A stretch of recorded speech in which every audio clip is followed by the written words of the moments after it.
혹시 이런 경험 있으신가요? 상사의 결정이 도무지 이해가 안 되는데 나는 팀을 이끌고 그 결정을 실행해야 하는 상황. 정말 막막하죠. 이게 사실 수많은 리더들이 실제로 겪는 딜레마인데요. 오늘 이 시간에는 바로 이 문제에 대한 현명한 해법을 한번 찾아보려고 합니다. 네, 바로 이런 느낌일 거예요. 상사가 가져온 새로운 계획이 뭐랄까, 딱 봐도 안 맞는 퍼즐 조각 같은 거죠. 근데 어떻게 해요? 결국 그 그림을 완성해야 하는 건 온전히 내 몫이잖아요? 정말 답답하고 막막한 이런 상황에서 리더는 과연 어떤 선택을 해야 할까요? 이걸 바로 리더십의 역설이라고 부릅니다.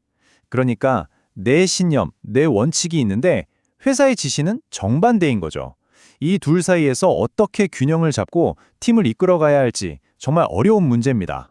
자, 그래서 오늘은 이 역설을 정말 온몸으로 겪어낸 한 리더의 이야기를 통해 해법을 찾아볼까 합니다. 바로 글로벌 헬스케어 기업의 인사 담당 부사장이었던 에밀리의 이야기예요. 자, 여기 에밀리가 있어요. 이분 정말 대단한 분입니다. 부진했던 부서를 살리려고 1년 반 동안 진짜 온 힘을 다해서 최고의 팀을 만들어냈어요. 그런데 정말 갑자기 청천벽력 같은 지시가 내려온 겁니다. 그 팀을 해체하고 애써 모은 팀원들을 다른 부서로 다 뿔뿔이 흩어놓으라는 거죠. 여러분, 에밀리의 심정이 어땠을 것 같으세요? 이건 그냥 단순한 업무 지시가 아니었겠죠? 자기가 정말 공들여 쌓아올린 탑을 자기 손으로 무너뜨리는 기분이었을 거예요. 팀원들에게는 너무 미안하고 또 리더로서의 책임감은 무겁고 그 사이에서 정말 엄청난 내적 갈등을 겪게 된 거죠. 근데 사실 에밀리가 느꼈던 이 무력감, 이 파괴적인 감정이 결코 특별한 게 아닙니다. 수많은 조직 개편 현장에서 늘 반복되는 일이거든요. 실제로 맥킨지 연구를 보면요. 기업의 큰 변화 계획 중에 성공하는 경우는 3분의 1도 채 안 된다고 해요. 그리고 그 실패의 가장 큰 원인이 뭔지 아세요? 바로 직원들의 저항, 그리고 참여 부족이라는 겁니다. 결국 이런 상황은 리더들을 완전히 소진시켜버립니다. 내 생각과 신념에 반하는 행동을 계속해야 하니까 일종의 인지 부조화가 생기는 거예요. 이게 엄청난 스트레스로 이어지고요. 딜로이트 보고서를 보니까 이런 상황에 놓인 리더들의 거의 40%가 항상 번아웃을 느낀다고 하더라고요. 정말 심각한 수치죠. 자, 그런데 우리의 주인공 에밀리는 이 위기 앞에서 그냥 주저앉지 않았습니다. 대신에 새로운 길을 찾아보기로 하죠. 동의할 수는 없지만 이 지시를 따르면서도 팀과 나 자신을 모두 지킬 수 있는 방법, 바로 4단계 전략을 발견하게 됩니다. 그 전략이 뭐냐면요. 이 4가지입니다. 첫째, 먼저 나 자신을 안정시키는 것. 둘째, 내가 진짜 영향력을 발휘할 수 있는 곳에 우선순위를 두는 것. 셋째, 혼란에 빠진 팀을 잘 이끄는 것.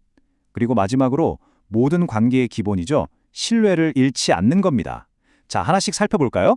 네, 모든 것의 시작은 바로 리더, 나 자신에게서 출발해야 합니다.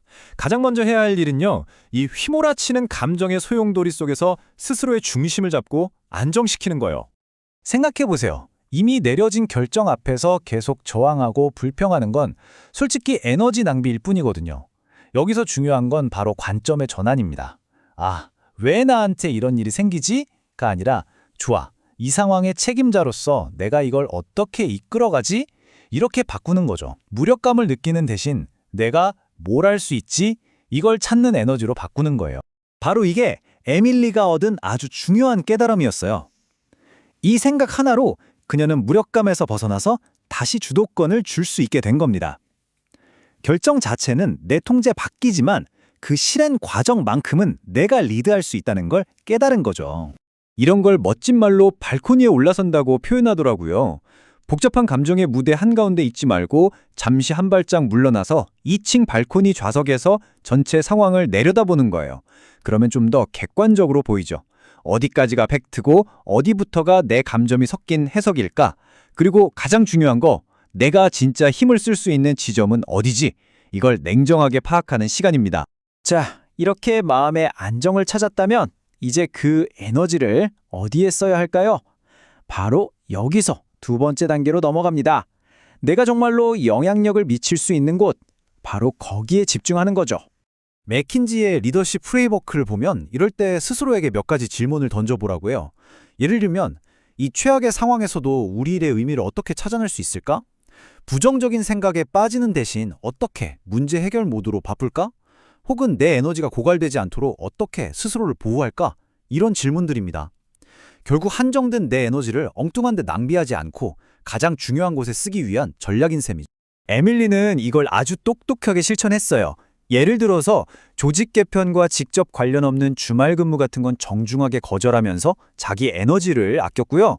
또 CEO한테 가서 무작정 이건 안 됩니다 하고 맞서는 대신 재면접 과정에서 직원들 사기가 떨어질 텐데 이건 어떻게 관리하실 계획인가요? 처럼 아주 건설적인 질문으로 바꿔서 대화를 풀어간 거죠. 정말 현명하죠?